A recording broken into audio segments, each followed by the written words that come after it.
So Dominic, you've just come fresh from rehearsing Act 5. I have. Clawing your way through Act 5. But I wanted to ask you a little bit, one of the questions that people wanted to know was something about what are some of your greatest influences as a director? That's a big question. It is a big question. Well, I mean, I suppose through my career, there's a lot of other directors who've really inspired me. Some quite well known, some less well known. But I guess people like Declan Donnellan of Cheek by Jowl, Simon McBurney, Annie Castledine is a director who early on in my career was really influenced me and inspired me. Max Stafford Clark, Nancy Meckler, definitely. I guess in the 90s, I suppose in the 90s those were the people who were mainly kind of inspiring me. So often it's seeing somebody else's work and seeing somebody's way of working and their vision. Yeah, I think it's, I remember the first time I saw Shared Experience work in the 90s, and I'd never seen work like that before. I'd never seen work that fused kind of text work with movement-based work.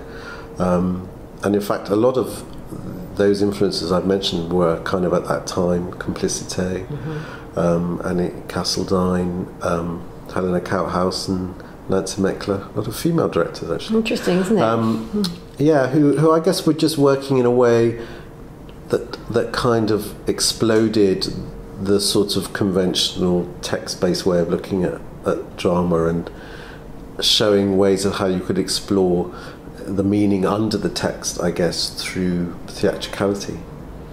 And that's something that's presumably something you've explored and fueled quite a lot of your process as well, ongoingly. And in Hamlet particularly, has there been a particular sort of source of inspiration behind Hamlet?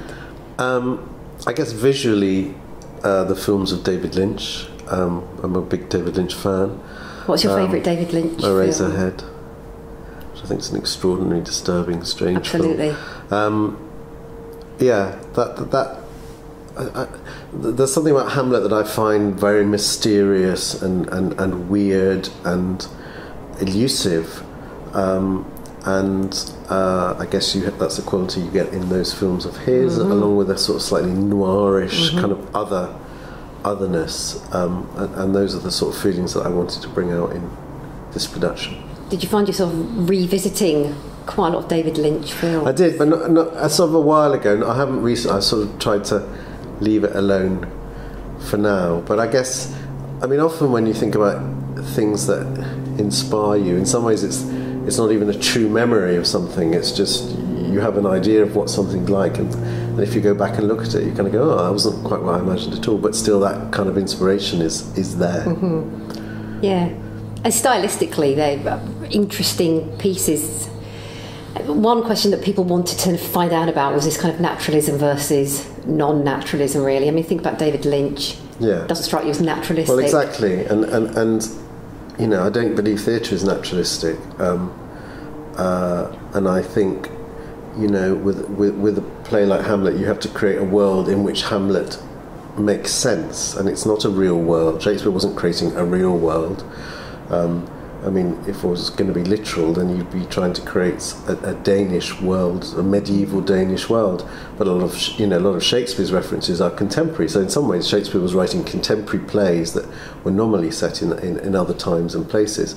So I think, when we put on a classic play, it's about creating a world whose rules work in some ways just for that play.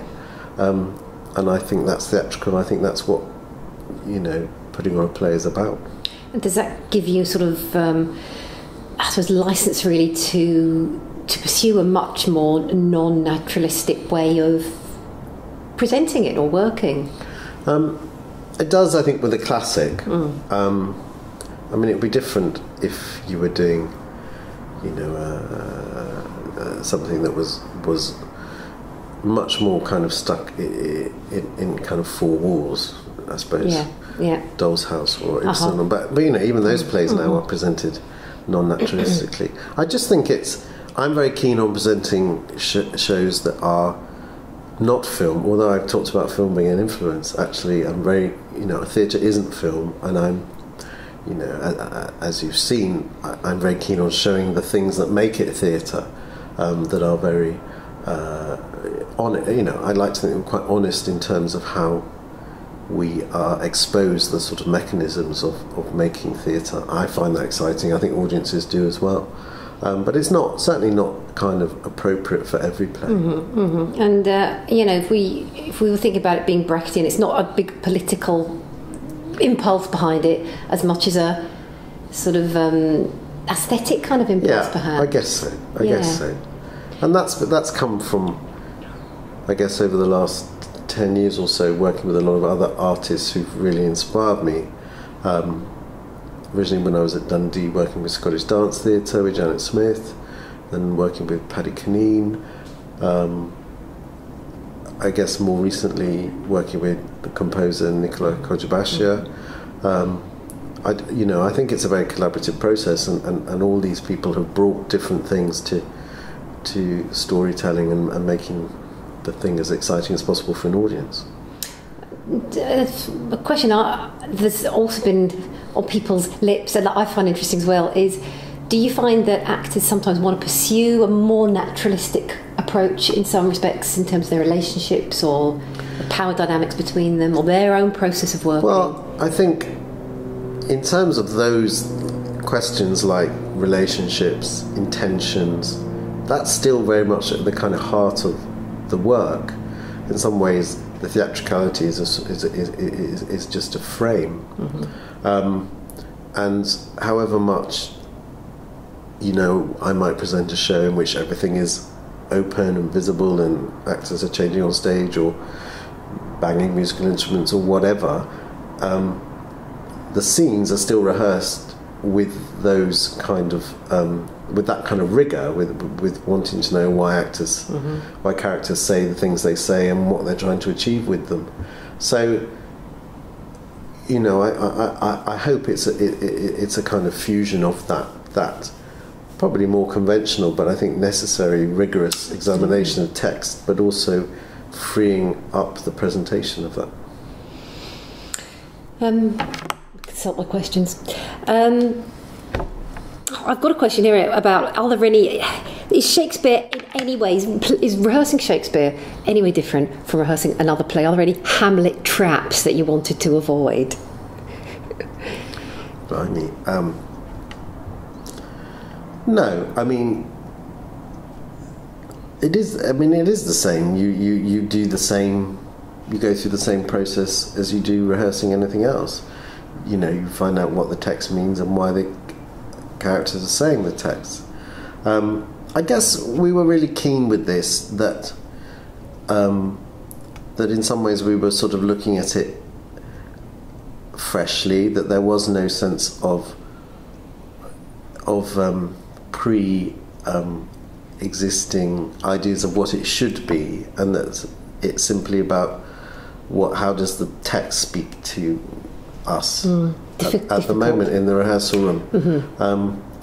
And sometimes when you're working on it, you sort of think, I always thought that was about that, or that the received wisdom about that speech or that moment is that, but actually when you look at it, it's not that at all. But that's just about making sure that you really kind of are examining what's happening in those moments, I think. And have you sort of found moments where things were quite different to what you might have expected, or found a different way of approaching something? In some ways what I found are the difficulties with the play. I think that there is Hamlet is a brilliant character. I think a lot of characters around Hamlet are underwritten. I think that's quite tough for the rest of the cast. I suppose one of the big discoveries for me is the extent to which the play is about Hamlet and Ophelia and Hamlet and Gertrude, and the way that those two relationships, there is to some extent Hamlet seems to act out with Ophelia what he really wants to be acting out with his mother in terms of his anger and disgust with her. So I think I've enjoyed the kind of Polonius family story as much as I have the rest of the play. And I have to say, often when I've seen Hamlet, you know, my heart sinks when Polonius comes on, and I think Cliff is fantastic in it, and I think brings a new quality to it that I think is there in the play. And have you made specific, I don't know, cuts or changes to try to emphasise perhaps those relationships, particularly with Ophelia or Gertrude, or the Polonius family story? Well, I mean, we've made loads of cuts, yeah, which emphasise the fact that this is a story of two families who sort of live in the same house. So it's a very domestic take on Hamlet. There's no politics in terms of Fortinbras. Which is always quite difficult to keep up with, I always think as well. So, you know, hopefully it will feel quite kind of intense and quite claustrophobic in terms of the world in which it's taking place. The last question is, what's the most satisfying part of the creative process for you as a director? Blimey. I think there are you know, when a rehearsal is going really well and you're discovering a lot and you're working well with the cast, you know, that's very exciting, and it's very creative, and I love it, you know, when all the other elements like the sound and the music and all those are, you know, you're working together to create something. That I find that very exciting. And then, you know, Hamlet is a huge play, and, you know, at the moment I sort of don't really have a sense of the whole, and hopefully it'll be a nice surprise when we start putting bits together and can go, oh, actually, this does work. Do you know, a good rehearsal, do you kind of feel that often you get that's almost as enjoyable, perhaps more so than the finished product and seeing it on stage? It's different.